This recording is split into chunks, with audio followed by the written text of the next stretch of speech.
রোনালদোর ফিটনেস গল্প তো সবাই জানেন, কিন্তু ওনার 24 ঘন্টা রুটিনে এমন কিছু অদ্ভুত বৈজ্ঞানিক হ্যাকস আছে যা ওনাকে 41 বছর বয়সেও 20 বছরের তরুণের মতো শক্তি দেয়। আজকের ভিডিওতে আমরা জানবো রোনালদোর চরম সিক্রেট এবং আনকমন তথ্য। আমরা সাধারণ মানুষ রাতে একবারে 7 থেকে 8 ঘন্টা ঘুমাই, কিন্তু রোনালদো তা করে না। ওনার একজন স্পেশাল স্লিপ কোচ আছেন, যার পরামর্শে রোনালদো দিনে ও রাতে মিলিয়ে মোট 5 বার 90 মিনিট করে ঘুমান। চিকিৎসা বিজ্ঞানে একে বলা হয় পলিফেসিক স্লিপ।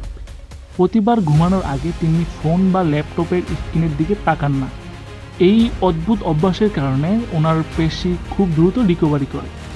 ম্যাচ শেষ হওয়ার পর ক্লান্তি দূর করতে রোনালদো এক ভয়ঙ্কর থেরাপি নেন। ওনার বাড়িতে প্রায় 50 লাখ টাকা দামের একটি ক্রায়োথেরাপি চেম্বার আছে।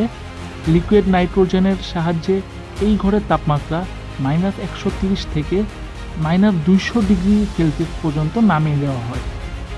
এই হাড়কাঁপানো ঠান্ডার মধ্যে রোনালদো মাত্র 3 মিনিট দাঁড়িয়ে থাকেন, যা ওনার রক্তর সঞ্চালন বাড়িয়ে দেয় এবং যে কোনো চোট নিমিষেই সারিয়ে তোলে।